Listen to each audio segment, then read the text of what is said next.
indivisible, with liberty and justice for all. Thank you. Mark, you did a little changing to the agenda, did you? We did, Mayor.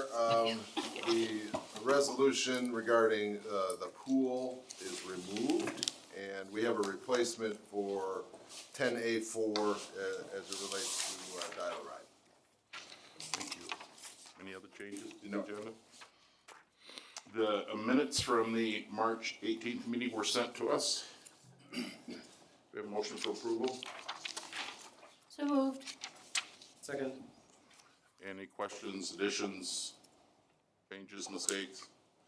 All in favor say aye. Aye. Opposed, the same, motion carries. Oh, our guest is here.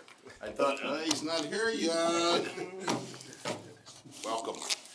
Mark, as a board member of the Our Brothers Keeper, would you do the honors of introducing their new executive director? Sure. Jeffrey, please come on up if you don't mind. Yes, sir. I apologize because I know you've told me like a number of times. August?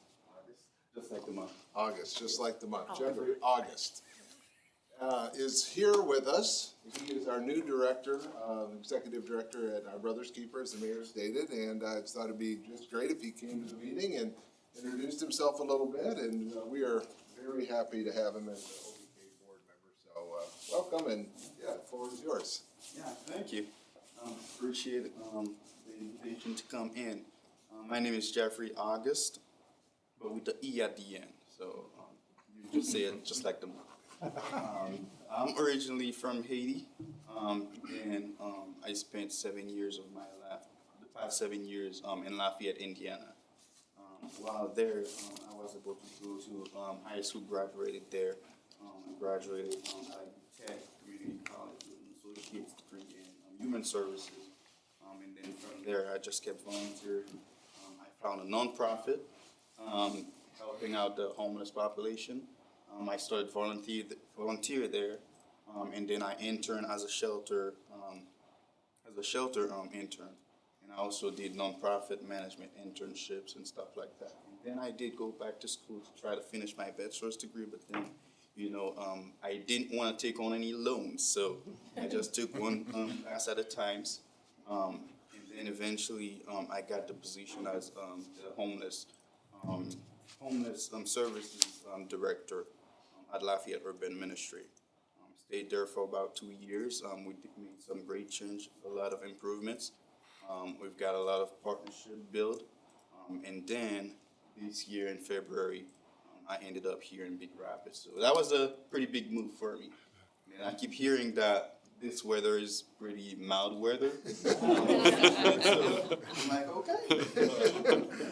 Looking forward to see all the great work we can do together as a community and then move forward. If you have any questions, just let me know. And if sometimes it is in your interest to come by the shelter, you can always come by and say hi and just see the work we do. So, yeah, you're welcome to come by. Welcome, Jeffrey. Thank you. Thank you. Good to have you.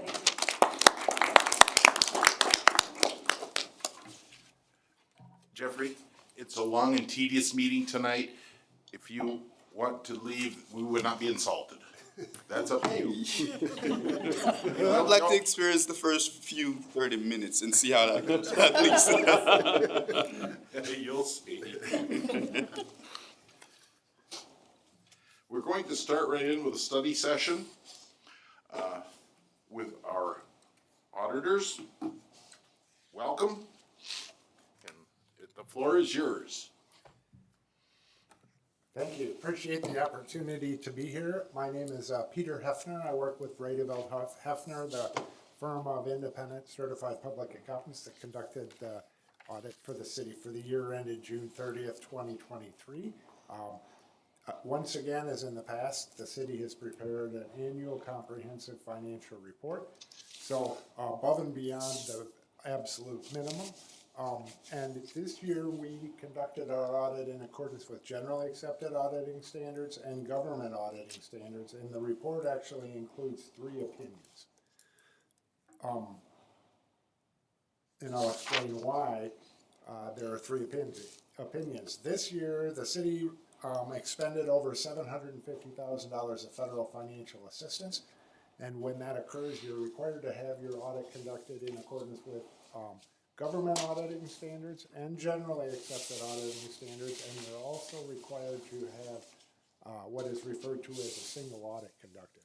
So at the very back of the report, it's not the last page, but close to it, there is a summary of the results of the audit, and that's on page 111, and that information gets submitted to the federal government. And it identifies our opinion on the financial statements is referred to as unmodified. That is that the financial statements present fairly in all material respects the financial position, results of operations, cash flows where applicable of the governmental activities, business type activities, each major fund, the aggregate remaining funds, as well as the component unit DDA operation. And that's what I would refer to as, I don't call it unmodified, I call it a clean opinion. It's the ideal opinion you want to receive. You're following the standards that are required to be followed. In addition to that opinion, we provided an opinion on your system of internal controls over financial reporting. That opinion is provided on page 105. Within that opinion, there was no identification of any material weaknesses or significant deficiencies in your system of internal controls. That's the component of government auditing standards, reporting requirements saying, auditors, you need to look at the system of internal controls over financial reporting. That's what I would refer to as a clean opinion as well. No significant deficiencies, no material weaknesses. And our last opinion is on your federal compliance with grant requirements. That's on page 107. And in that opinion, we did not identify any material weaknesses or significant deficiencies with your internal controls over federal compliance, so that you have processes in place to assure that you are following the federal rules when expending federal dollars. Three clean opinions, I sometimes refer to it as the trifecta. That's where you want to be. And following those opinions in the back of the report on page 109, it identifies each of the federal grants that you received and expended. There is a community facilities financing through the USDA that gets included in that balance as well. And I believe this year, if you add the total together, it's about $1.85 million. $1 million of that is the federal financial assistance expended in a prior year, but they're continuing requirements. So at the very front of the report, you have an introductory section, you have management's discussion and analysis, then we have the financial statements, and the financial statements approximately page 12, 13, et cetera, I have summarized in some slides. So if you would not mind, I'd like to just kind of walk you through the slides and show you what happened during the year, or how does this year compare to the prior year.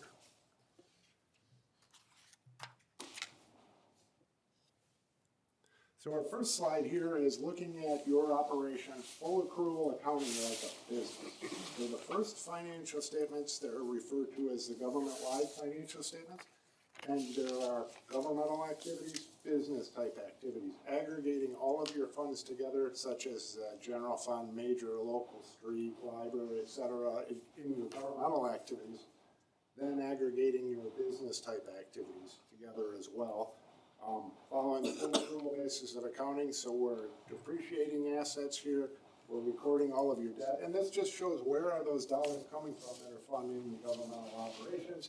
Property taxes, a big chunk, income tax, helps kind of diversify it. And then I just wanted to point out within this grant, the Act 51 funding that you're receiving is being included in those grant dollars. What I like to look for when I look at this slide, and I look at it at many clients, is just that a large portion of the dollars are within your control. So you are property tax related, you're income tax related, you're not just dependent on grants, so that's a positive. And it's a big picture look, governmental activities. Now the next slide that I have is showing to what extent are your governmental operations, full accrual basis of accounting, self-supporting. So we have general government, we have public safety, public works. I want to point out, public works again includes Act 51 funding, so fuel tax, gas and weight taxes, and to what extent are culture and recreation self-supporting from charges, operating grants, and capital grants. Very typical picture. Largest expenditure is public safety, and to 100% of the operation are not self-supporting. This is before you consider what you receive in unrestricted state funding, which is sales tax being shared, and your property tax revenue, and your income tax revenue. So your property taxes and income taxes are offsetting those two. And overall, this year you actually increase the bottom line, or net position. The next slide, we're still looking full accrual perspective, and I was really happy to see this, that the bottom line is positive. There were new accounting standards related to pensions, other post-employment benefit plans, other liabilities, drove that balance negative for a number of years when you had to put your liability for your pension and those benefit plans on your books. And you can see bottom line is positive, and I would say less than 50% of my clients' cities have a positive bottom line, net assets or net position. And so you're kind of the leading the way here. It's not unheard of. I have many where they have very steep deficits associated with benefit plans. Historically, always had a positive bottom line from this perspective. New accounting standards about 7 years ago and then 6 years ago resulted in this kind of picture across them. So positive situation there. And now we're looking at modified accrual basis of accounting, so dollars in, dollars out. If you buy a fire engine, it shows up as an expense. Those initial slides we were looking at, it wouldn't be an expense. It would be capitalized and depreciated over its life and expense. So positive increase in your taxes in the current year, state revenue kind of flat, and then other dollars for the current year, and we're just looking at the general fund. And this is included right off the financial statements, general fund financial statements on page 16 of the audit. Here are the expenditures for the general fund. You can see where the emphasis is, public safety, general government, and realize that this excludes those non-general fund operations like major streets, local streets, library, pool, what have you. So inflation is impacting your operation and level of service, obviously. Next slide we have here is just general fund, unassigned fund balance as a percentage of expenditures and transfers. Now I want to point out, unassigned fund balance. This year, there was a portion of your fund balance, $800,000 assigned to the 2024 budgeted operations. So you had budgeted to expend more than you were bringing in, which reduces your unassigned balance. If you look at the general fund overall, actually was a positive change in fund balance. But this is kind of looking forward, saying 2024, you plan to spend more than you were bringing in, therefore unassigned goes down at the end of 23. And there's a portion assigned, $800,000.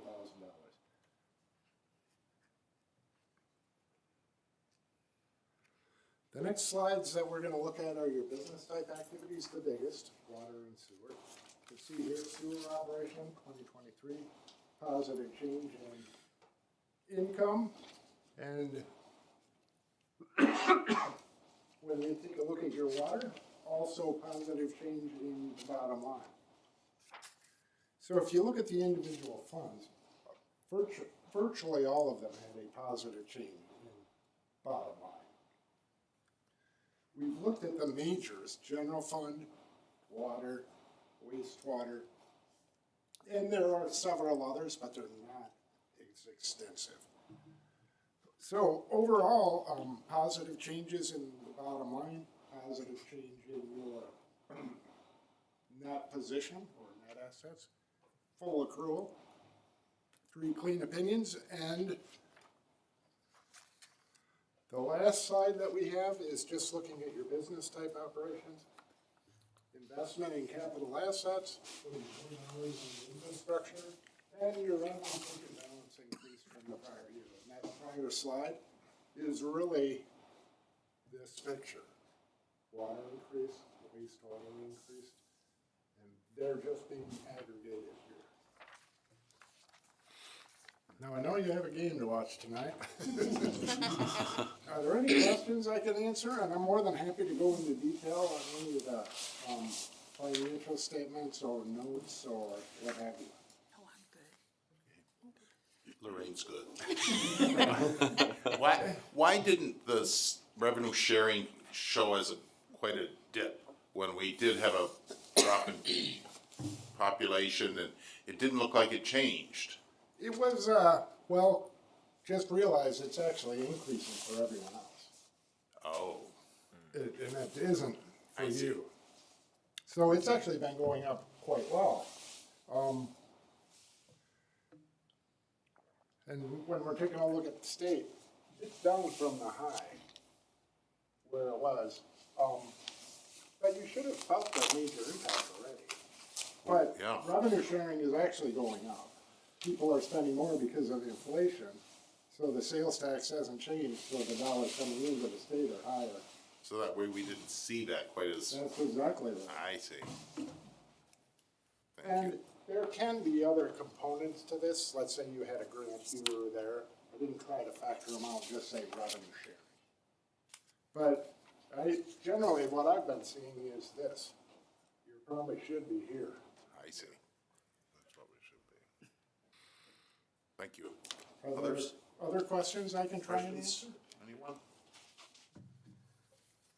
Thank you. We appreciate the opportunity to work with your staff.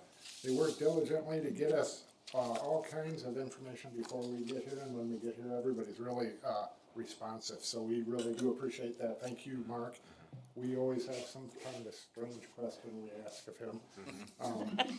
Thank you. Mayor, I would just like to make a comment outside of his presentation. We used to, which has nothing to do with where I'm going. We used to have what I would call an audit that had a little more curb appeal, had pictures, had a letter from the mayor, a letter from the city manager, had all kinds of things in there. Well, you'd be surprised. You would be surprised. It doesn't affect us receiving the GFOA certificate or any of the, the financial structure or anything. It's what I call a curb appeal. Like you drive by a house with a big front porch, there's nothing on the front porch, there's no curb appeal. I pick up this book and it just reminds me and saddens me of the days we had a lot of curb appeal. So it's just a thought that maybe we could bring some of that stuff back. And yes, it wouldn't hurt the mayor to do a letter. We're all much younger than you are, so we didn't know that history. Oh, that's not true, and you know it. Carla, Looking at thank you for your department doing all the good work. Yes. We know you're the one who has to get it all together and get it done, so thank you very much. And the clean audit as well comes from your department. Thank you. Same goes for you, if you wanna, mosey, we're okay. Thank you so much. On the study session next, Michelle is bringing back the social district. Michelle? Hi, Mayor.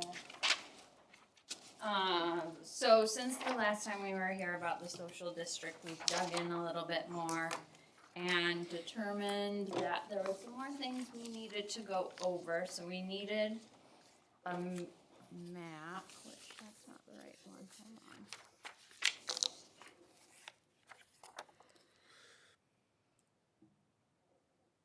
That is the right one. We needed a map that showed the social districts, and when we went out and started looking at signage for the social district, you have to have a sign at every entrance and every pedestrian exit of the social district. So our original map kind of cut through the downtown and tried to go in the middle of blocks and things like that, and it became nearly impossible to come up with determination of where signage should be. So we went back and just did a new map that shows all the way from Linden to Pine Street and from State Street to Warren. And then we marked areas where open carry would be permitted and areas where it's would not be permitted. The other thing we also had to do was update write a management plan for the city commission to adopt. And so in that management plan, it spells out the rules of the social district, how the businesses go about participating, the times, how special events are handled, if there's alcohol at a special event, how those are going to be handled by the city, and also the seating for the social district and where you're allowed to drink and where you're not allowed to drink. So all of that information has been updated and is in your packet. Basically, you're allowed to drink in public areas, but you're not allowed to drink in private areas.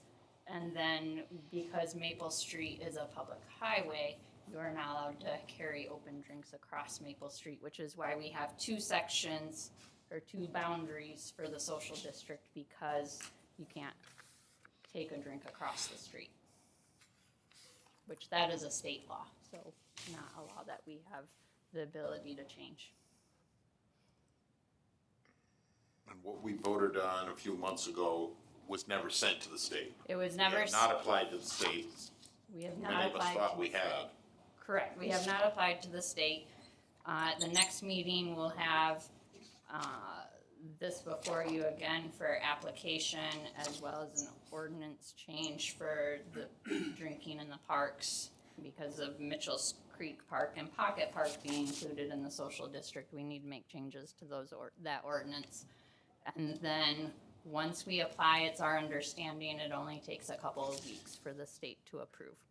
I know, I was shocked. It was 6 months or something. So how would you ever monitor whether somebody carried their beer across Maple Street? It's just gonna be an enforcement like anything else. If a police officer happens to see it, they can stop and educate, you know, you need to finish your drink or dump it prior to crossing the street. From our discussions, we went down and met with the city manager at Rockford.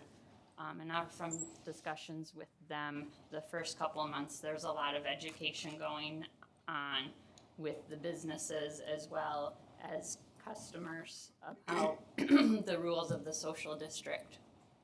So, we recognize that, and we have created a brochure that we'll be handing out to businesses, and then will also be available on our website for the public.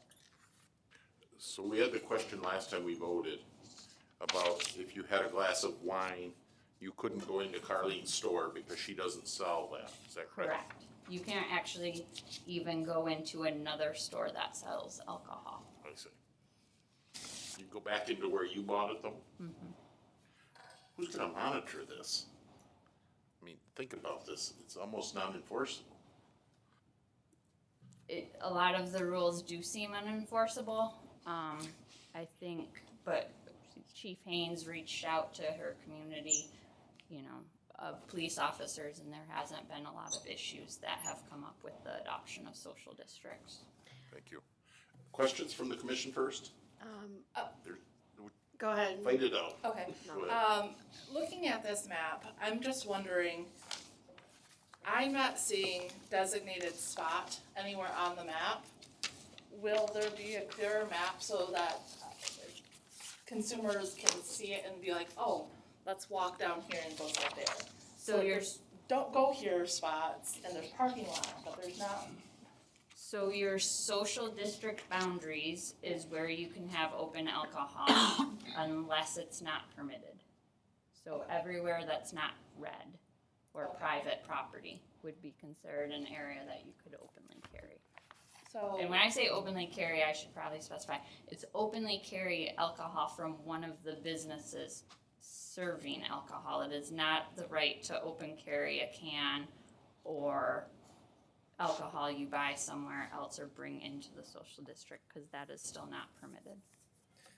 So, I guess, let me rephrase this a little bit. once, the ordinances for the parks is adjusted and amended, if that happens, when it comes before us, if we approve that, would the map then be updated with, here's a designated spot? So like, for example, an out-of-towner is visiting their friend who lives in the community, and they're out in the social district, they would have an easily accessible map that gives them a suggested area to congregate, other than just on the sidewalk. I mean, we could, Making it more user-friendly, I guess, like, Yeah, we not a could don't go here, but a you know, go we here. could put like public park Mhm. on the map and designate that as an area that's alcohol would be permitted. Okay. We could add that difference. Because I think I read it the same way you did. Yeah. The way the map is right now, it looks like there's nowhere for people to have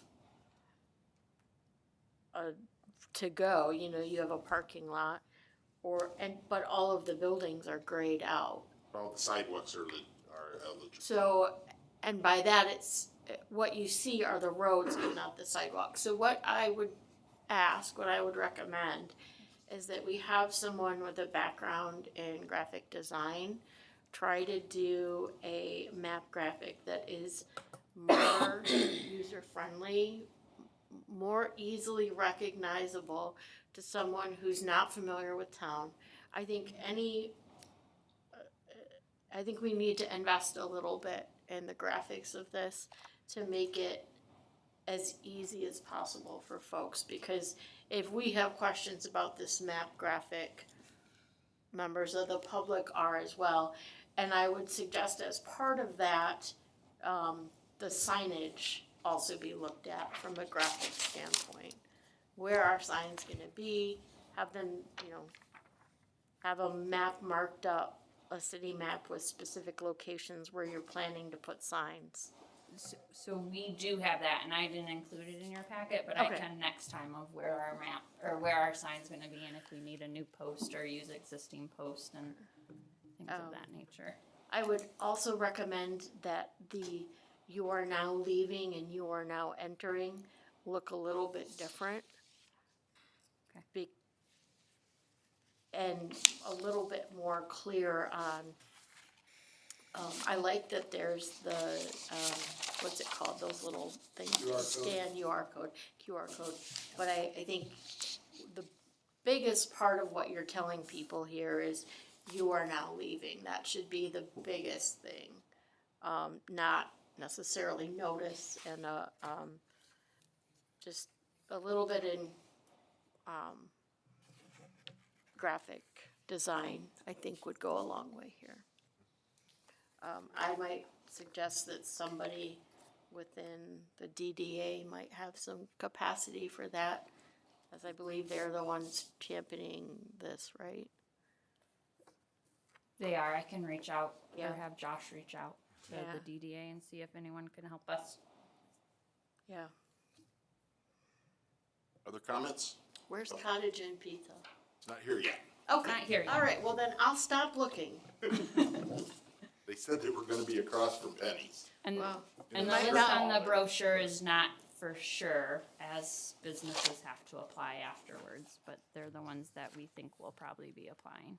Well, and the thing too is, I mean, I don't see us wanting to print flyers a lot. We might not wanna list the businesses. Maybe it's on, when you scan the QR code, that's something that comes up.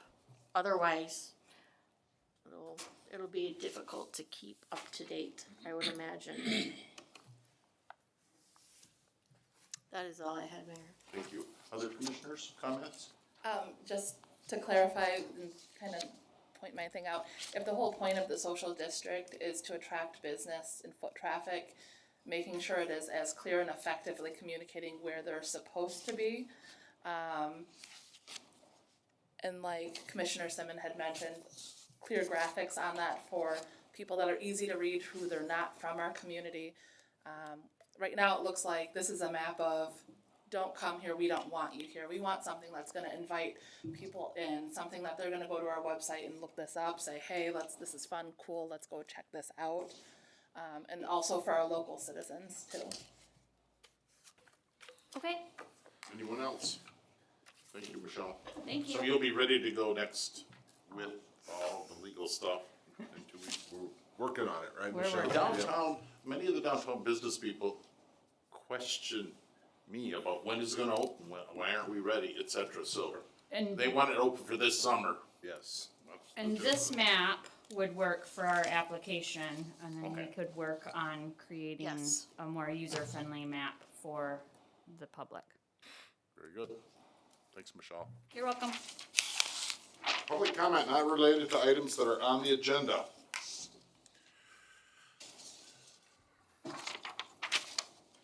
Anyone? Hearing none, we're going to keep moving. General business, Public Works. Resolution awarding the bid for the repair of the rip-raff, not riff-raff, on city bridges. This story, who's gonna do the story quickly? I'll do it, Mayor. Okay. Rip wrap is a better word for rocks. I don't know why we use rip wrap, but it's the engineering term for rocks. Bigger rocks. Well, there's different sizes of rip wrap, yeah, so it's all sorts of different rocks. And you have a bid tab in front of you, and this goes back to when we had the flood washout portion of Hemlock Street. Were awarded $250,000 from the state for emergency repairs. We spent about, 35 or 40 or so on that repair. We've since spent about 30 on engineering. We have 185, these are all rough numbers left. We went out to bid and had a lot of interest on a project that was estimated to be about $185,000. And our low bidder, Greenscape, out of Lake, Michigan, not the town Lake in Michigan, is $92,195, I believe. And we may be able to do some additional rip-rap work with the additional funds, or we would turn the unused funds back over to the state. Those are sort of the two conversation pieces that we've had so far. But what we're looking for tonight is to award the bid to Greenscape general contractors and get going on this project. It's stonework at a variety of different bridges as mentioned in the resolution. If you remember, we decided not to try to rebuild that whole bridge because they wanted in the millions. So we hired our engineering firm to say, how do we repair it instead of put a new bridge in? And that seems to have worked out. And if we get all the rip gone. Do I hear a motion for the resolution for the bid for the stones? So moved. Second. There's a motion and a second. Questions? The state is gonna let us reinforce all the bridges in the city that cross the Mitchell Creek? Right, they're even doing Baldwin Street. Baldwin's They're in- letting us- Yeah, they're letting us do all the, Wow, that is yep, good news. reinforce all of them, which is it's a good project. Very good. Any other questions? Hearing none. Tammy? Kathleen? Yes. Gunther? Yes. James? Yes. Jonathan? Yes. Yes. Thank you. Motion carries. Tammy, with the resolution awarding the yearly construction season maintenance bid. We've done this, we do this every year. They're all listed there for you. I didn't see any major changes, Heather, at all in the rates. And it's the usual folks who do work for us, the Morning Stars and the Fenstermachers and all those folks. And it's before you to approve the 2024 construction season maintenance materials and equipment. Is there a motion? So moved. Second. Motion and second. Questions? Anyone, commission or public? Hearing none. Tammy, I think we can go ahead. James? Yes. Jonathan? Yes. Ellen? Yes. Kathleen? Yes. Gunther? Yes. Next is a little longer story. Dial-A-Ride, whenever we do something with Dial-A-Ride, because there's so many state dollars involved, it gets complicated. Mark, what do we, oh, Dawn's here. Dawn, what do you, Mark's in charge of it? Well, Dawn will jump in, cause I'm sure she'll clarify something for us. So the project itself is not complicated in that we're building a parking lot at Dial-A-Ride that's very much needed. I think what you were referring to, Mayor, is the compilation of funding to make it available. We'll start with the bid. We had three bidders, local folks who are all recognizable to you, and our low bidder is Morningstar, just shy of $147,000. So the first thing you're being asked to do is award that bid. But explanation, which will reinforce what you're doing and then lead into the next resolution, which is a budget amendment, is that the original grant we had didn't cover the full cost of the project. But there was grant funds from a variety of other places that were put together to total the 147. And maybe, Dawn, if you could remind us what different projects we were able to pull from. We had a grant, when we applied for these, it was pre-COVID, so some of the numbers came in, that's why the funding's not there for what I had actually applied for. And then, the second grant that we had was for facility, to do a break room. And we just haven't been able to get on board with that project. And so the state, I talked to the state, and they're like, look, this grant expires at the end of this year in October. So you need to do something with it. Well, we had a hoist that we also put up for bid, so the hoist came in like $30,000 than what we anticipated. So we used some of that break room money for that, and now we have another $39,505 that left over that we can put towards this paving of the parking lot. And that will cover the whole cost. That leaves us $152,000, so that will cover the whole balance of the $147,000. So there'll be no cost to the city, just trying to move some funds around and do that. So, sorry, Mayor. We'll start with the motion to approve the bid for the Dial-A-Ride parking lot. Is there a motion for that resolution? So moved. Support. There's a motion and second. That is for Morningstar to excavate and pave the new lot. Any questions on that part of it? We'll go to the next part in a separate motion. Hearing none. Tammy? This is for the bid. Johnson? Yes. Tillman? Yes. Epley? Yes. Gunther? Yes. James? Yes. Next is the resolution that covers the movement of the funds, as Dawn explained where they came from and Mark said what they are for, to cover the whole thing. And the state of Michigan is our grantor. Do we hear a motion for that resolution? So moved. Second. There's a motion and a second. Questions now? Anything else to explain there, Dawn, on that, how that all works? No, just a lot of paperwork on. Carla's part. But, yeah. Questions, anyone? Hearing none? Tammy? Tillman? Yes. Epley? Yes. Gunther? Yes. James? Yes. Johnson? Yes.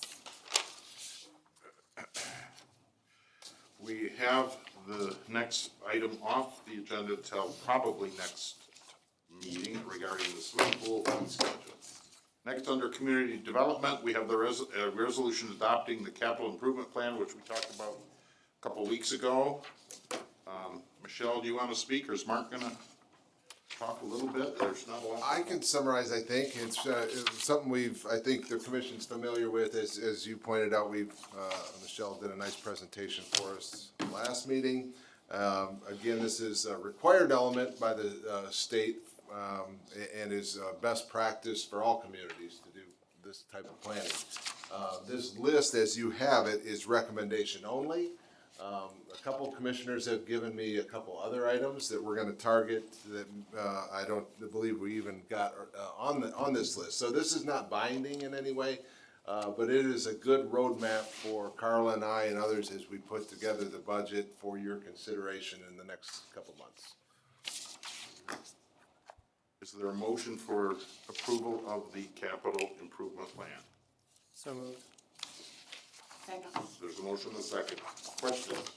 I have some, Please. Mayor. So the top page that says 2024-2025 projects funded, and then it says airport fund, general fund. That's not funded, right? That's, Well, it's only funded when you adopt the budget. right, so, Yeah, Commissioner James has also pointed that one out, is guiding us that next year we do this to, sort of those title terms and things we're gonna modify, but yeah, the funded is the wrong term. okay. And then what made it difficult, I'm not gonna say difficult, what made it challenging just to go through and compare year by year is that this is how we had been doing it, where it listed for each department and then it listed the years and the totals. And so when I was talking last time about, well, there used to be this spreadsheet that kind of showed everything, this is what I was talking about. And then there also used to be a table with recommended projects that had a subtotal for each area. So I'm not saying go back and revise everything, but there was some good stuff in the way that we had been doing it that I didn't quite see here. We will improve next year. Other questions? Hearing none, we'll have a vote, please, Tammy? Kathleen? Yes. Heather? Yes. James? Yes. Jensen? Yes. Yes. Mark, Carla, why would that change from year to year, how you present the capital improvement plan? That's Michelle. Always Michelle did it It's differently. me. Is this your first year? It is. Oh, well, That's great okay. job. It's just, when you That's- compare things side by side a lot, I was like, So so. that's fine. To me, that one with all the list was confusing and overwhelming. So I tried to simplify it by not having so many tables, but I can add more. That's not a problem.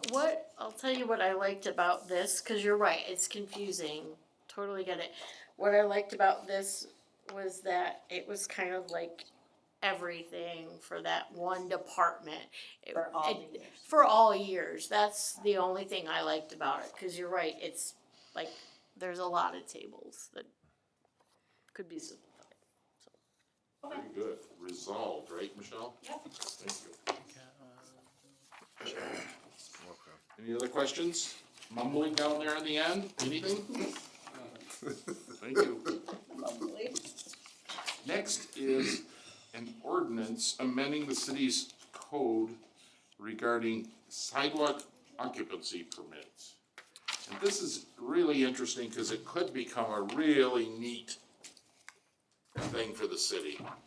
You wanna explain it, Mark, or? Sure.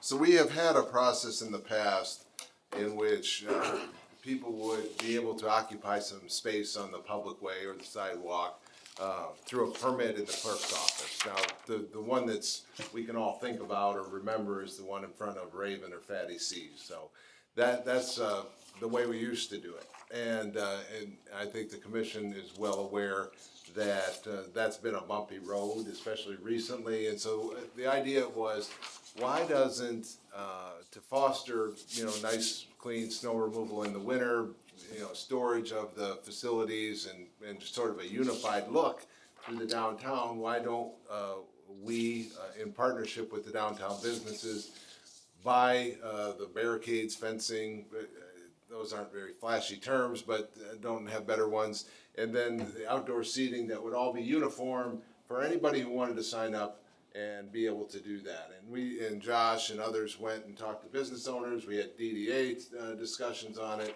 and it seems very well received. At one time, there was about 7 that were interested, businesses downtown. I think that's dropped maybe a little bit, but I do think there will be interest and it'll only grow in the future. And so we have materials spec'd out. The mayor pointed out to me wisely this morning that, it's the responsibility of the business owners to clean these facilities, and, some products might not be as good as others or hurt things, and so there is a recommended material. Heather's got it. We'll get that to the business owners that sign up. And so that's the big picture. We want to be able to offer this to downtown business owners, and to be able to do that, we need an ordinance amendment, that's what's before you. That's all I have, Mayor, but happy to answer any questions. If you saw the packet, some of the sample items are in there. That which was put up in front of the Raven many years ago, it's very hard to take out in the fall and put back in the spring, and it's kind of womanized wood timbers and needed help, a lot of help. Yes. And that's gonna be remedied, cause we'll put them out, we'll take them in and make sure they stay in good shape. I think the hard part's going to be for, I don't know who's gonna be it's either gonna be Michelle or Heather, when they try to hang a Budweiser sign on your nice fencing, or when they're trying to screw something into the fence to hold up, et cetera. Yeah. So that I think is gonna be a challenge for, which one will do that, Heather or Michelle? Well, the Budweiser fencing would certainly be Michelle, the modifications, screwing into things, altering, breaking, that would be Heather. Okay. So it's a team effort. Because a lot of them like to string lights above those districts, and how they do that without damage to the, you call it a fence, or what do you call it, barrier? I know, Barrier? I don't like barricade, but that's what I tend to come back to, But so it's going to be very impressive if done right, I think. I think so. Did we have a motion for that? So I'd like to hear if anybody in the public has a thought about $300 a year to rent it and get it taken in, put out and taken in. Well, just real quick, Mayor, if I look at the DDA is gonna pay for it, right? Yeah, that's us. Well, I mean, Yes. some Yes. to a point, yes, but to a point. I did the same thing with Mark when I, Yeah, it's a arm of the city. The check from a DDA says the city of Big Rapids on it. So, there you go. Which is why we paid for Twinkle Lights. There you go. Today I learned. did we have the motion? So moved. There we go. Second. Questions, public, any comment, $300 seem about right, or I think that seems right. I think it also helped the social district also with that's, the walking around. That way they have a place to go instead of just walking, just not having anywhere to go. the first 5 are places that will probably sell the cups of beverages. It'd be nice. Schuberg's, Shooters, Right. all those. It'd be just a nice area to go to. Other comments, anyone? Tammy? James, Yes. Johnson, Yes. Seven, Yes. Heffley, Yes. Yes. There's a mayoral appointment to, which one, Mark? The DART Advisory Board. DART Advisory Board. And we have very tight state regulations on who goes on that board, because it's mostly funded by the state. And this person would like to be appointed, Mrs. Locklear, and somebody could make a motion to appoint her to that. So moved. Motion and second. Second. Questions, anyone? Tammy? Yes. Heffley, Yes. Gunther, Yes. James, Yes. Johnson. Yes. The next ordinance, we haven't heard much about when we talked last time about the policing of parking. And after you get so many tickets, shall we have a tow? And Mark, I think it's all been worked through now in that ordinance. Yeah, please, Sure. go ahead. So yeah, this is following up on the work session from the last meeting where we have drafted now an ordinance which mimics what a lot of other cities have done. Pursuant to state law, the city can impound vehicles after 6 unpaid parking tickets. If they're parked in a public place, they can't do it on private property. So this ordinance would allow for that. If you have 6 unpaid parking tickets, then the city could impound the vehicle. The ways to get the vehicle back are come and pay the unpaid parking tickets and the tow fees, or post a bond, which is limited to $500, and that is pursuant to state statute. That question came up last time. and then the car can be returned and you can go to court and have a hearing if you want to challenge the tickets. Thank you, Brad. I noticed many of the tickets are like $15 and $20. Right. It'd be much cheaper to just pay the ticket, I would think. Correct, yeah.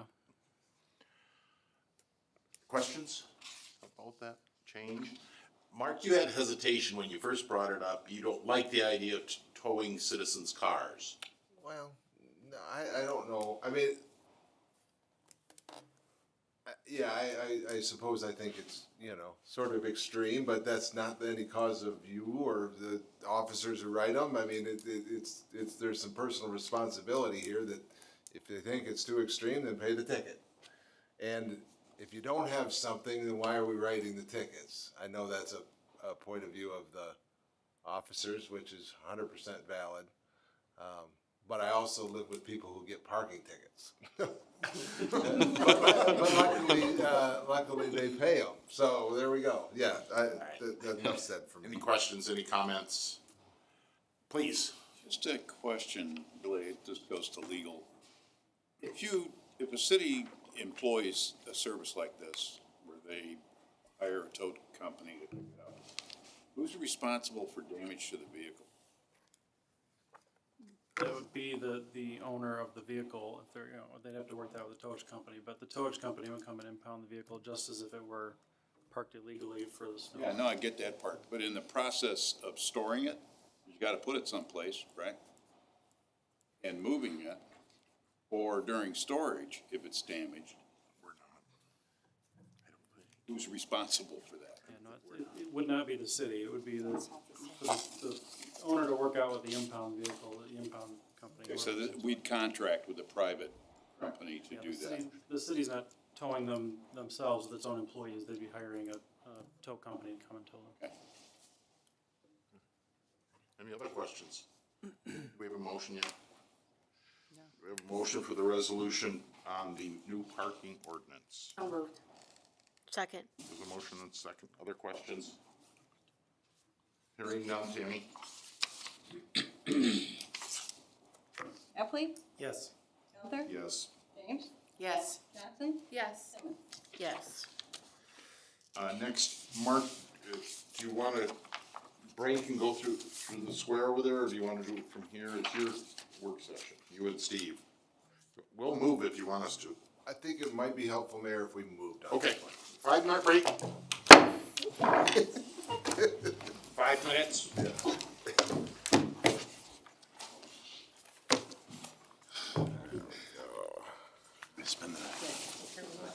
Wondered about that. Yeah. Yeah, you've already been in the car for Yeah, how sorry, I kind of commandeered it the entire time.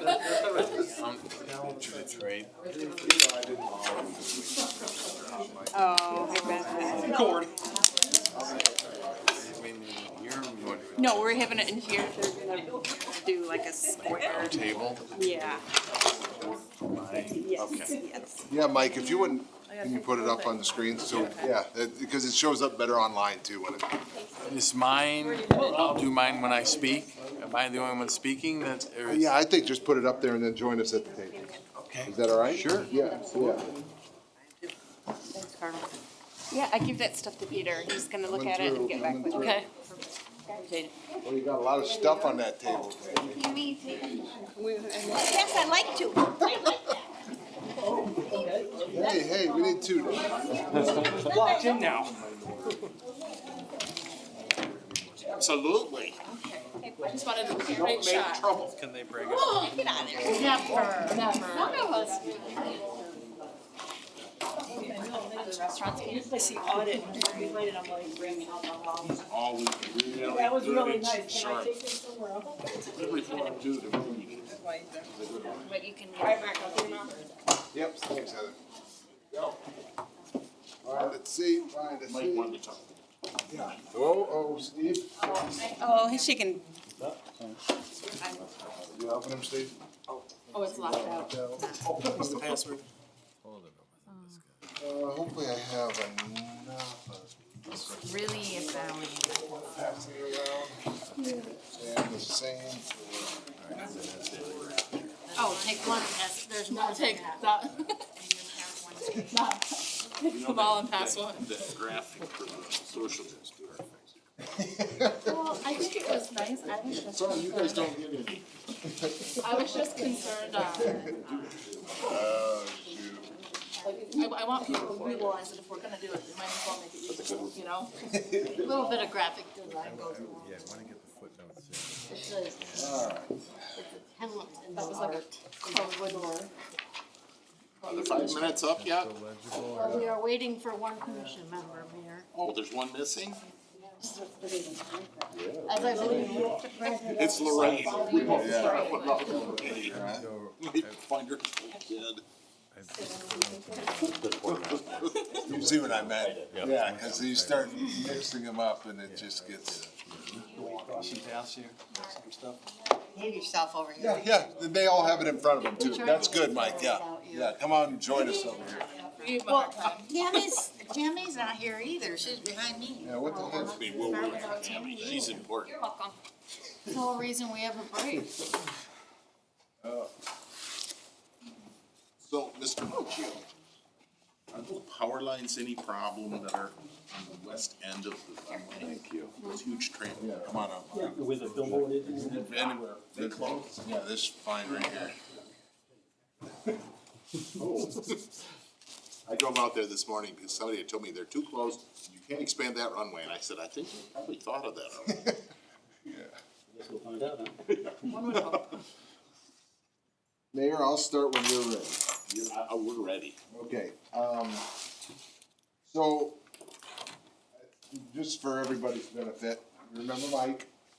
He's joined us, thank you. Stephanie, you've met before, Meaden Hunt, she knows everything about airports, right, Stephanie? There's nothing you don't know? I think that's true. Can you get me to the GSA quickly? She might. And Ed, thank you for joining us as a user at the airport and has been to our meetings and is familiar, I think, to everybody. There's a lot of stuff in the packet. I don't know that it's a benefit to just rehash everything. I mean, we put a lot of stuff in the packet. I did adjust what I think I called attachment D, which you have in front of you. The mayor and I talked this morning and he was like, well, that doesn't total 4 million. So, it's good. I'm glad, I appreciate bringing it up. And so what I was able to put on that spreadsheet was all the other costs, that we're, having to undertake as part of this project. And you'll see, then it just does, arise just shy of $4 million. Mike has been doing really good work for us. Again, the other thing you have, newly in front of you tonight, because a lot of this has just been a work in progress. You know, we had phone conversations on Friday, we had a phone conversation today, so I know you have some amortization things in your packet, but the one that is on the screen, the one that you have in front of you is the result of just modified workings, discussion with banks, discussion with bond counsel, and really trying to hone this down to the best spot we think we can be. So, and of course, Steve is here and is very, very knowledgeable on the city's end, more than I am, but, yeah, how can we help? What, are there outstanding questions, Mayor? Tell me how do you want to? This is fabulous. Oh, good. It does it for me. Good. It just makes it plain. Gotcha, okay. So, walk us through this first part. Entitlement discretionary, are these funds that are available, are these costs? What, So, yeah, sure. Entitlement, so the city, forever, Stephanie, I don't know, has gotten money, we call entitlement money from the federal government. It's $150,000 a year. Seems like it's been $150,000 for too long. It could be higher. But it's annual funding that's, allocated to the city to do maintenance, upkeep projects. It's not there to run the airport, pay salaries, that kind of thing. It's how we do paving and fencing and all of those types of activities. So that's what the entitlement is. We get it for $150,000 a year, and you're able to bank it up and use it as a project comes up. I think bank it for 4 years, 3 years, something like that. Yeah, no more than 4. So, we have some money banked up, and we're gonna get more in the future that can be applied to this project, so that's entitlement. Discretionary, Mark, is that state or FAA? It's federal, so it comes out of the Airway Trust Fund, so anytime you fly, the taxes you collect because flying public, go to that trust fund. Thank you. And it's matched at, 9% federal, 5% state, 5% local. and a discretionary as listed on this spreadsheet is the $1.8 million. Federal earmark, Representative Molinar was able to get through 2 years ago, 3 years ago. A long time ago. That's when I found out. A couple years ago. Bill, I've looked up what Bill stands for like 5 times. Bipartisan infrastructure. Thank you. That's a new, what I'll call sort of COVID funding. It's only good for 5 years, it's only have a 5-year program, and the dollar amount has been varying each year. That's calculated annually by the FAA, generally is available after October. State participates in funding at a, what I was, on the scale of this project, on a small degree. State of Michigan, local match is 5%, as Stephanie referred to it, as a required portion of it. Is that our portion or local? Local being the city of Big Rapids. That's what we have to. And we have, you know, kind of broken down here, and this is one of the questions that we've talked about, which is, I appreciate the questioning, because it helps me remember. One of the things we talked about was whether or not we want to borrow the local match, or whether we just, or we don't, basically, or we borrow the money that will be reimbursed, the 842. So, based on some of the opinions of the bond council in terms of taxable bonds and non-taxable bonds, Commissioner James and I talked about them today. Better be non-taxable. As a confusing kind of aspect to this, that was a question, right, Mike? Is whether or not these are gonna be taxable. If we borrow the 842, 584, the local reimbursed, they're non-taxable. Why that would make a difference if you borrowed the local match, I guess I'm not sure on that, but driving down the cost as much as we can, we talked, Carla and I, about having the city budget the local match.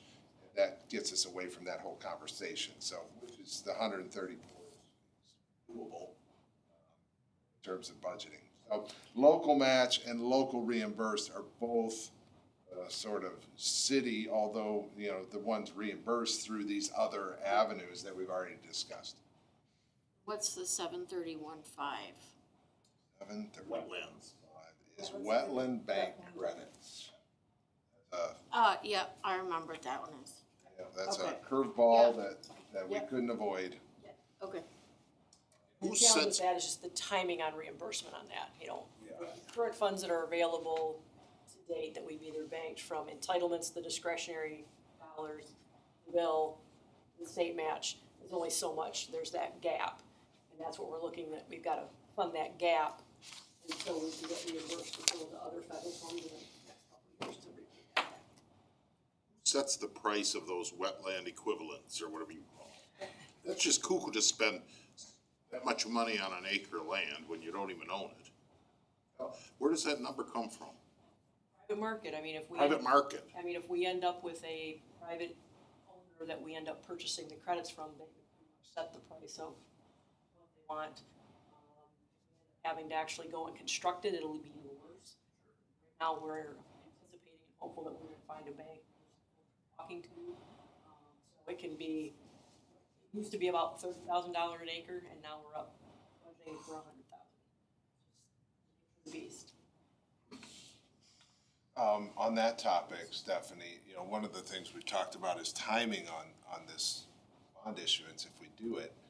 If we did it sooner versus later, run out and buy those, or, I mean, is that the kind of thing that you do, or how does that work? We've never bought it before, to my knowledge, so we have no idea on how to do it, or when to do it, or. Typically, Eagle is gonna wanna see that you're in negotiations, if not purchase, you know, receipt, if you will, in hand, before we start turning dirt, ideally. Do you do a purchase agreement like you would a house kind of thing? Is that, we're gonna need, So you own 7 acres of swamp for $700,000 and can't touch it ever. We don't know. Not forever. Right, I mean, it'll be a conservation easement, so Yeah. they've already committed that. They end up purchasing from an existing bank. They've got amount of wetlands that they've already gotten blessed, if you will, from Eagle. see. That exist, and you purchase the credit, so then they will go in and identify that acreage that you're identifying. They put a conservation easement on it that says that's been sold and can't be dedicated again, so you know, they can't go out and sell it to you for X and then go to somebody else and sell it to X, and you can't keep perpetuating that. So it'll get encumbered with a commitment that it's purchased and is your credit, and that it will be a wetland forever. In general, is it like some farmer's swampland on his Some of them are where they've identified and worked with the state to identify and conserve something. Other places it's somebody gone out and, farm field, broken tiles, let it revert back and then sell the credits. It's a combination. Mayor, I'm happy to keep going through that. I know one of the topics that at the last time we talked about this was estimates of revenue projections. So what would happen if commission chooses to go down the road of extending the runway, as we've talked about? What would that do in terms of any revenues that would boost? And maybe Steve, that was listed in attachment C, something Steve and I think Sean from Mead and Hunt, others have worked on, is just trying to put together a conservative, realistic, attainable, idea at how much, increased revenue we could have. I don't know if you wanna focus on that at all, Mayor, but that's in there as well.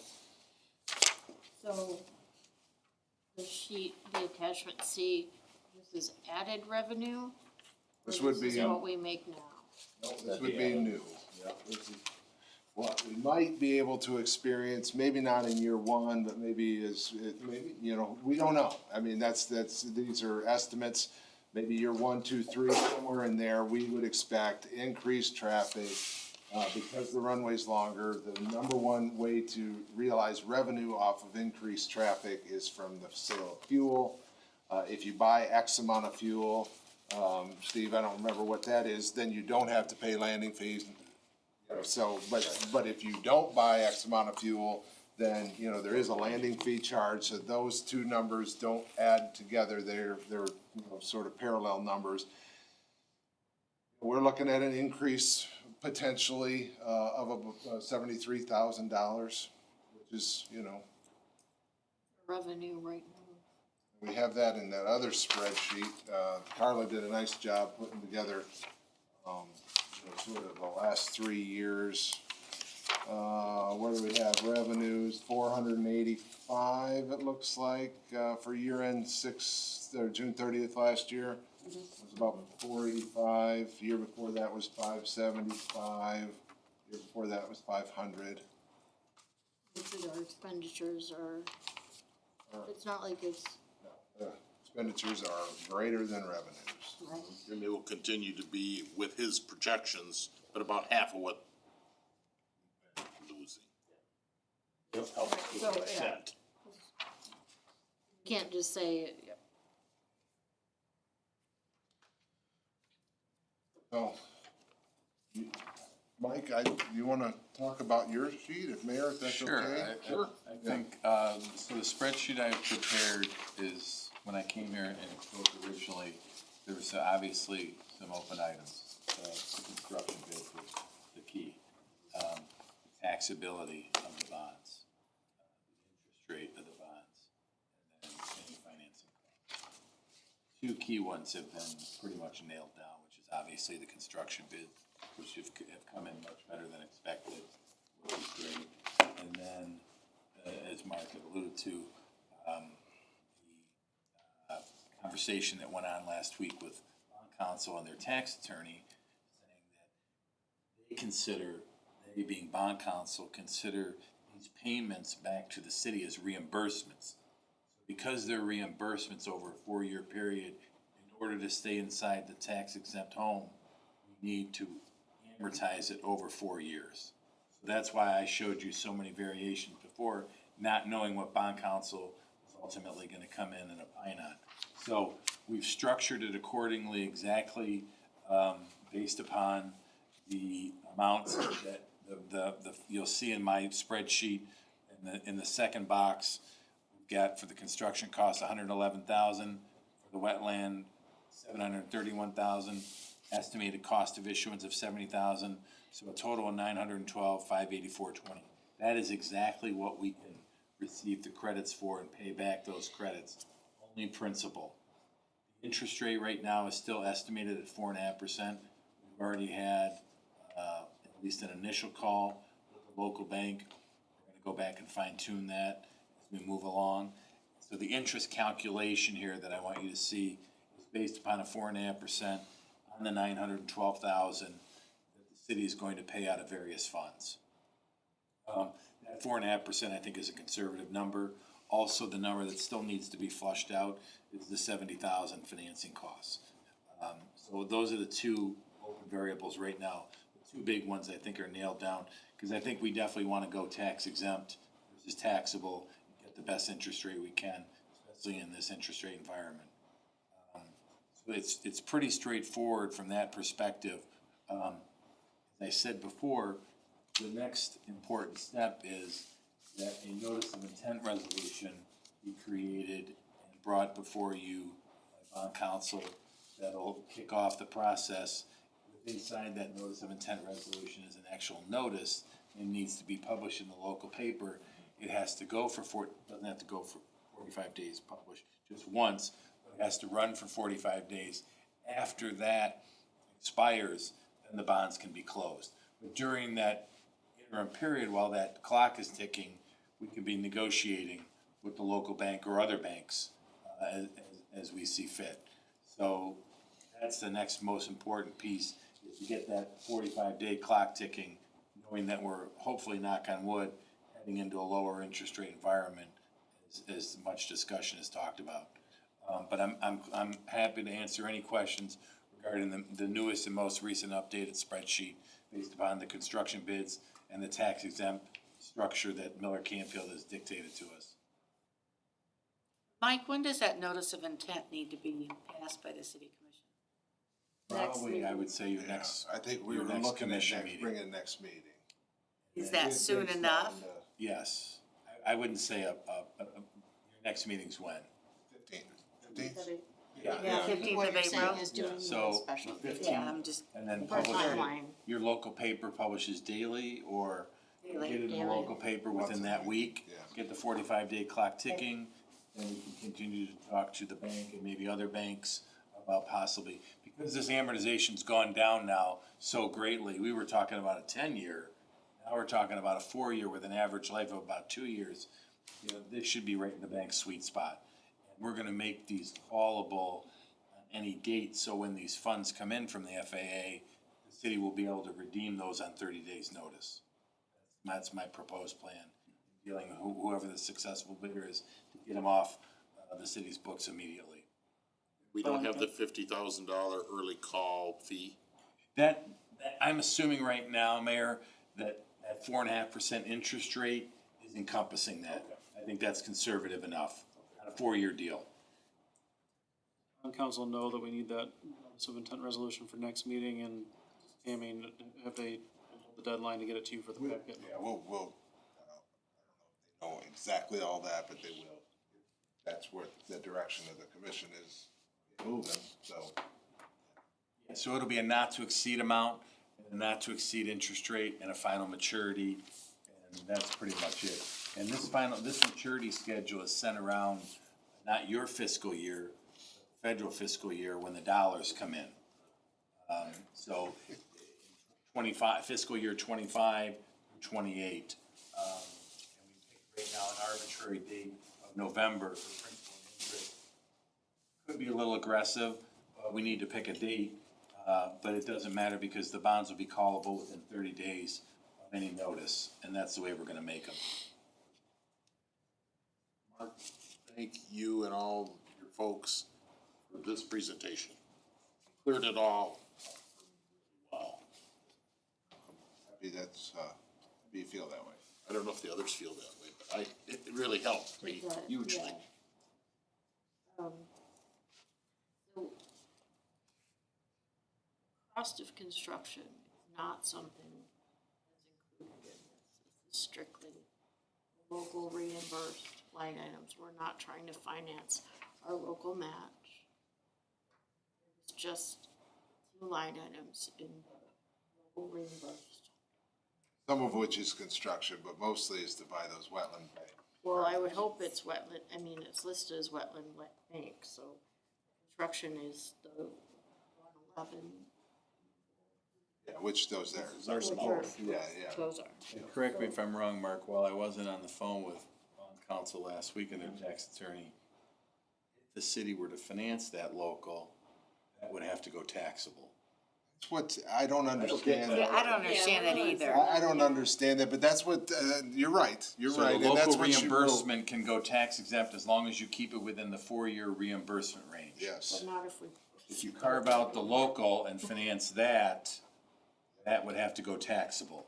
So it makes no sense. It didn't make any Financing sense to it. any What you're of us. earning on your money and what you'd be paying taxable, it really makes no sense. No, we don't get it either, but this is doable, and it, you know, the less we borrow, the less we pay in interest. So I don't think it hurts us in any way, but that is what she said. That's what she said, so, whatever. So, when is the soonest we need to make a payment? Let's just say we had the luxury of having $842,000 sitting around. When's the first time someone would say, hey, City of Big Rapids? You'll see Who would right that there in the person top be? of my chart, I've got the bonds dated in late June. Oh, I'm not talking about if we She's talking bond about it. when the- I'm when not the talking about if we construction bond it. says, I'm talking hey, about. here's our first when- Oh, the construction. I'm just saying, let's say we had $842,000 sitting in a fund somewhere. It's the first time somebody's gonna ask us. We've already paid quite a bit of engineering, right? Yes, But that doesn't count towards that. No, I think you right, said that money's you not need there the yet. wetland bank credits before you break ground on the. So we, Have the construction bids been awarded to the low bid? no, not yet, no. We have to buy those wetland bank credits before anything starts. Construction starts next winter. But we're not financing the construction. A portion of it we are. Well, I mean, Yeah. but it's nominal. Of Well, the, yeah, I think, but you're asking, I'm not clear what you're asking, but I thought you were asking, when's the first time we would have to pay anything to anybody? using our money. Construction starts, we're gonna have a piece of that. All of the wetland bank stuff that happens before construction starts is our responsibility. We probably want a letter of agreement here in the next probably 3 months, just a commitment from the That, wetland bank. Yeah, because if we We've gotta can't submit get the them, permit first, you know, it's kind of a chicken and the egg, we have to submit Yeah. the permit to get Eagle to tell us exactly what we need to buy. We then have to secure that in agreement, and then, you know, probably by October, November timeframe, we probably would have to make that transaction happen financially, yes. And then when you look at the 45-day notice and not being able to really consummate anything during that period, you're looking at a June delivery of bond proceeds to the city. Mike, does this one require any kind of reserve set aside? No. It's gonna have the full faith and credit of the city behind it. Is it just the revenue bonds that I'm thinking of that has the? Yes, exactly. These will be capital improvement bonds. Tiffany, is there any political things that can be done on those wetland? You call your senator, whatever the heck, that just seems like a waste of $700,000. We wish we had some other alternatives. There's no alternative, there's nothing else. No, and the challenge with it is right now, we're hopeful that we're just gonna get a 1-to-1 replacement ratio. Ah. We're a little concerned that they might request a 2-to-1, in which case all bets are off. We're still hopeful that it's gonna stay at the 1-to-1. The only other thing we've talked about is, you know, another request for a congressional earmark, might be to help pay for some of this as an option. We were successful with the 1.8, and then the request to finish off the project. The timing's, you know, going to come up later this year for next year. Dollar amount of the credits. Is someone lucky to get the 1.8 though? Absolutely. Yeah, I mean, it's not like we're gonna get another one point anything. No, but I mean, we've seen some as low as, you know, a couple $100,000, that have been out there that have been allocated, so it See. could happen. The other thing that we've discussed is, just keeping our ear to the ground of other airports that are not able to use their $150,000 entitlements. Being able to get some of them to donate towards, and that could defer that, kind of quid pro quo that the City of Big Rapids waited. Seemed like we did that one other time. You've done that before. We did that with the 1432 project. Yeah. We I call it accepted north-south runway. I never remember the numbers. One, Sorry, three, yes, two. north-south. The Goshen company is looking at 30 acres. Wetland mitigation. So maybe we That's a could lot talk of to them and money. see where they're at. Maybe they've got. Well, we've already something. talked to them and it's not worth it. You just keep going, Stephanie. It ain't worth it. All right. So, I'm gonna ask the same question, but in a different way with a little bit more insight to why I'm asking. We got, how much in marijuana revenue share? 886. 880, right. So, explain to me why we shouldn't use that 886 and not finance any part of this. Budget allocate 600,000 of the 886. Others is shortfall in revenue share. But we're gonna get reimbursed for it. Right? We're gonna get reimbursed for the 842. I think the best way for the city to move is to borrow this money and not impact our cash positions as we're in a good spot. I'm not saying yeah, I I would disagree with hesitate any doing of that. That's the question people are gonna ask. Well, everybody asks what you can use the marijuana money for. We put it in our general fund. Right, I mean, the money gets allocated through our budget process. It gets spent by, John Q. Public 27 times. That's been my experience with it. So, we'll be estimating it again, and we almost always estimate low because we wanna be conservative, and that is a moving target, but, I mean, so to speak, it's, 886 was money we budgeted and is sort of not spent 100%, but will be by June 30. But replace the 500,000 we didn't get from revenue sharing for our decreased census. Yeah. That's for sure. Like I said, I wanna ask the question out loud Sure. that everyone else is gonna ask. They are gonna ask it. They're totally gonna be, and They think the marijuana money is good for everything.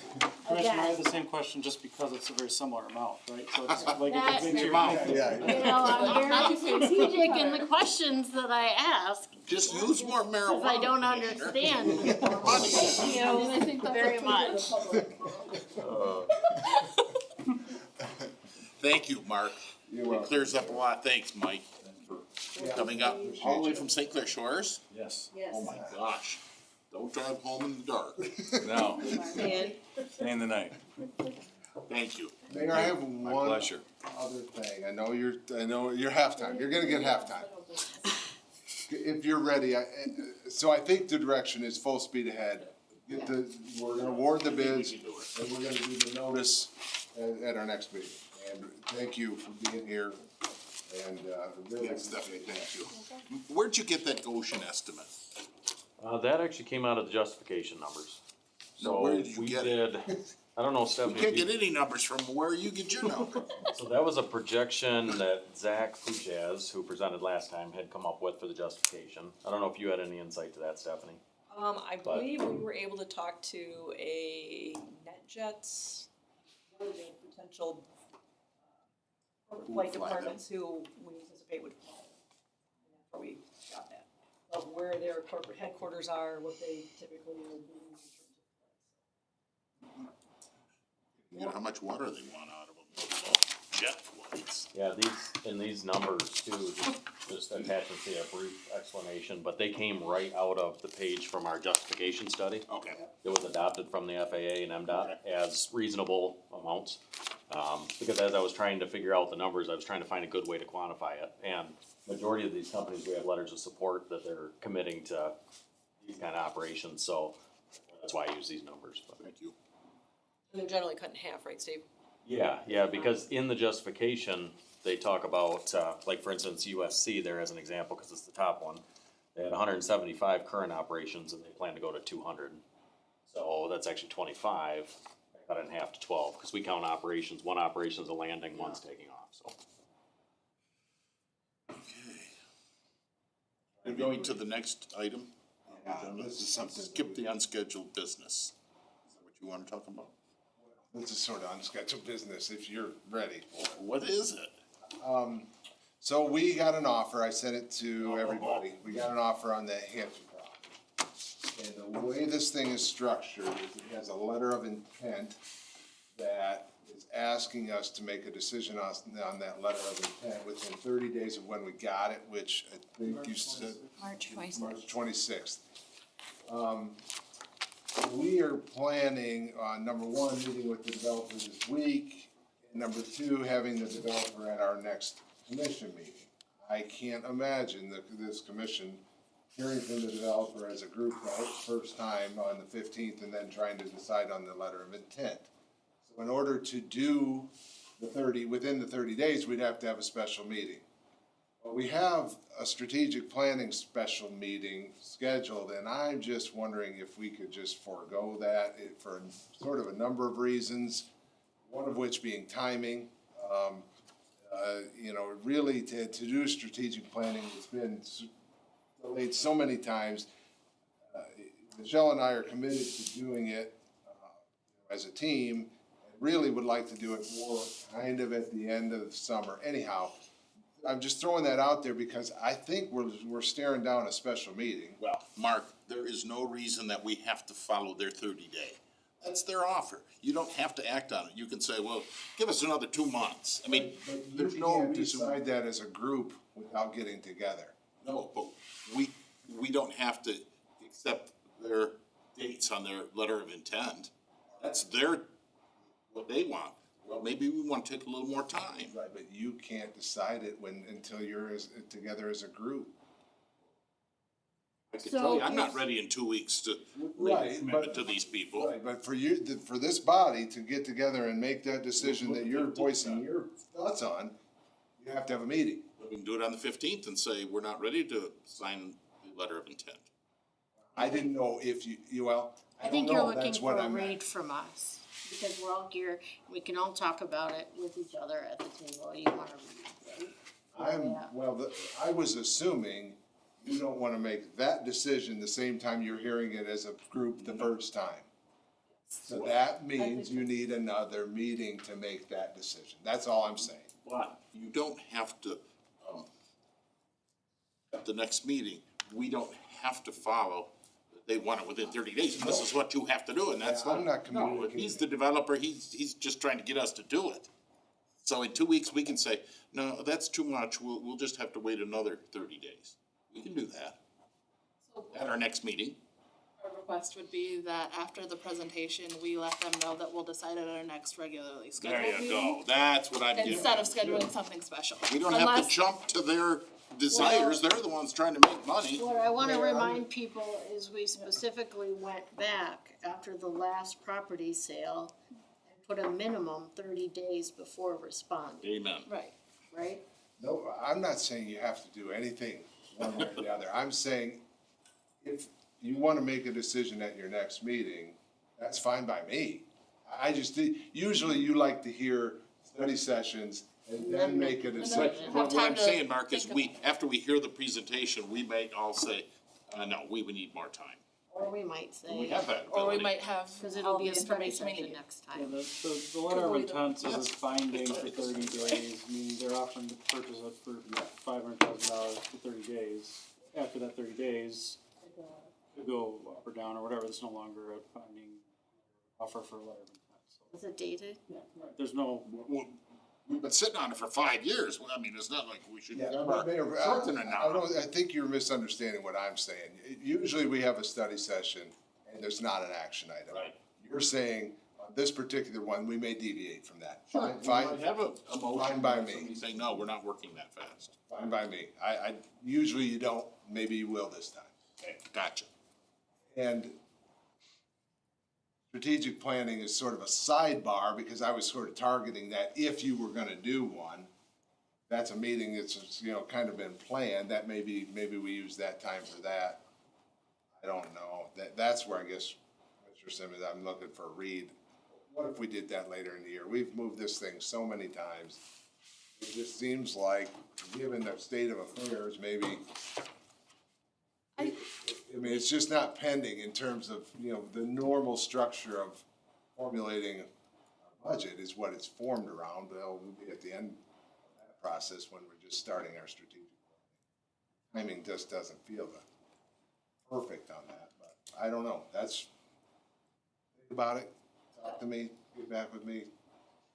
Your original statement of we have an offer to consider. Brad, is there possibly a way for us to write an ordinance or something that is enforceable that allows us to dictate city-owned property and at the sale of it, how it can be utilized or what type of, if it's housing, what type of housing can go in? Is there any kind of to protect what we're looking for in the future? You can't dictate how all the property is gonna, I mean, you have a zoning ordinance which dictates how Right. land is used, but you can't dictate and say, well, we're only gonna sell it for this thing we want. I think there's an issue with creating an ordinance that does that. Like a contingency on the real estate side, so for sale for use of specific type of, or specific class of housing. You have to determine that there's no public purpose for the property to sell it, Okay. but that's about, That's about it. yeah, you can't. If you say you wanna use it for this thing that's gonna help the public, then you're not really saying it's not for a public purpose, so then why are you selling the property?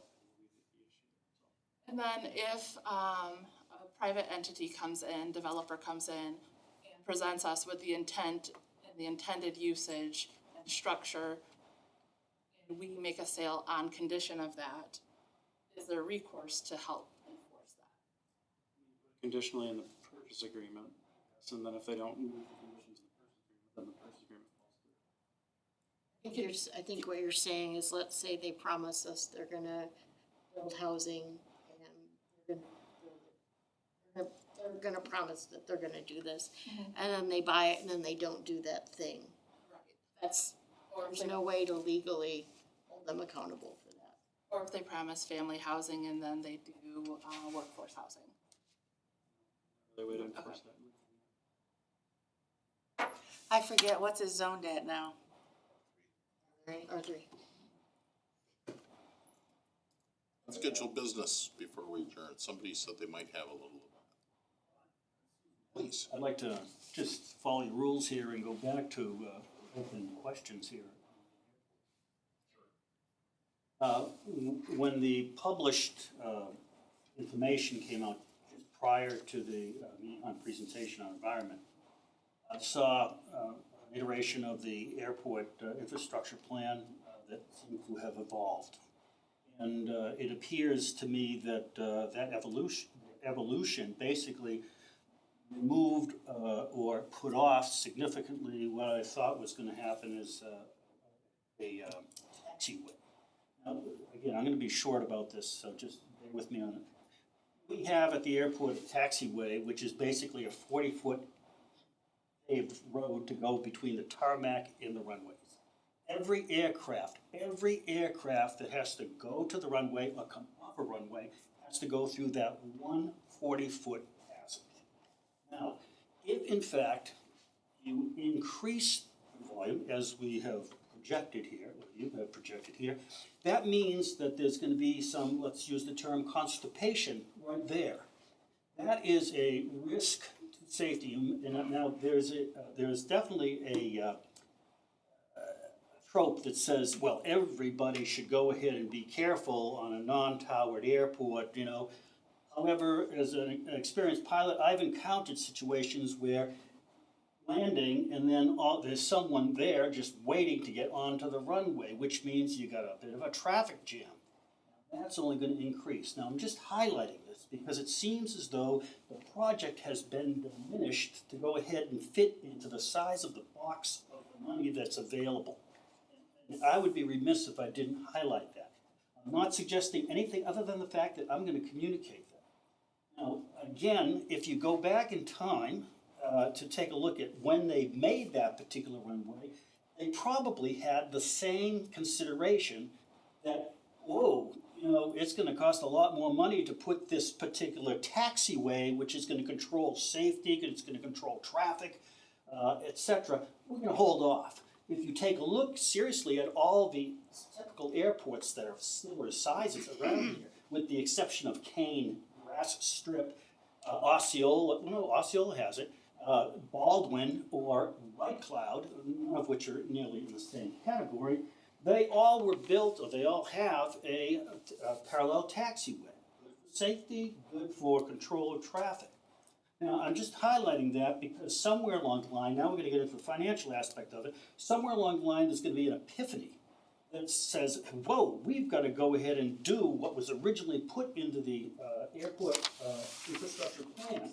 And guess what? That particular, and you correct me if I'm wrong, Mead Hunt, that particular taxiway, if you extend it to any full extent, which is like building another runway essentially, is gonna cost more than the extension of the runway.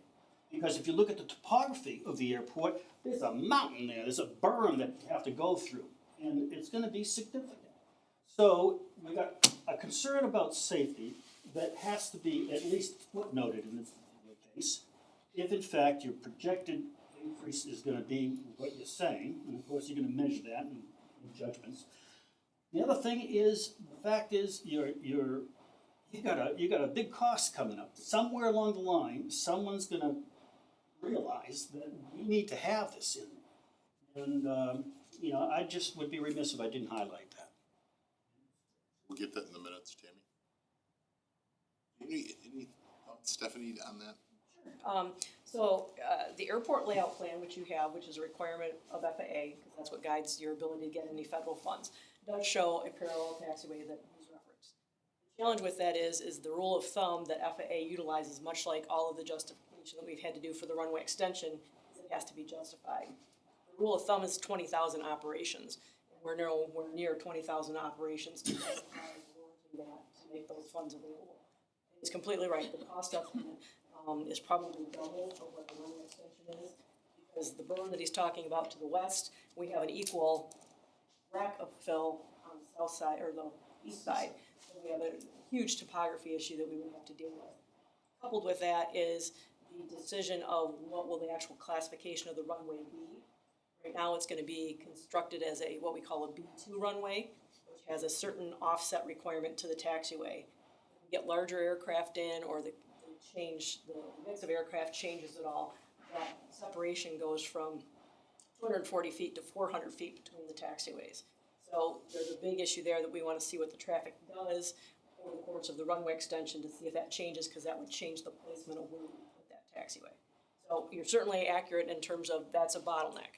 One of the things that we're looking at as a long-term is having to create at least 2 entrances into the apron area. Yep. And that's a safety issue as well, because right now FAA doesn't want what they call direct access. So where we can taxi right now from the apron area and the parking directly onto the runway, that's now a no-no today. So that's something that we'll be looking at as well in the future. So it is dollars and cents in terms of there's only so much that we can fund and justify. So while the taxiway, we'd love to have it, we actually looked at potentially constructing it at least to the west side with the extension. The dollars just aren't there, or the justification. The west side would be used. Now, there's one more thing. When the decision is made sometime in the future, and what I'm hoping is that the airport management and the commission doesn't devolve but like the original construction of the airport. What's gonna happen is Mead Hunt is gonna come back and say, oh, we have to have another environmental study done if we do the taxiway. Correct me if I'm wrong. That's a requirement. There's only a $300,000. there's only a 5-year window. It'll be more than that. There's only so much that we could put in this environmental assessment, Okay. because there's a time frame to it. There's 3 years with 2 year extensions if you've started the project. So we're nowhere near, as you just discussed, the amount of dollars that we're gonna be looking for reimbursements. We're gonna allocate all of these dollars coming in. So there's no capital available to look at that project anywhere in the near future. That would justify adding it to the environmental assessment. To do that, there will have to be another environmental assessment at some point in the future, $8 million. coupled with the, so they can go. Anything, Steve, before we? No, that's accurate, is, you know, that just. We met and spoke about this. This is not, Nothing new. I hope it's It's nothing. new to us. It's new to us. That's what I was afraid of, guarantee you but that's that. why I'm here. Tammy, I think that one's gotta be in the minutes in his, right.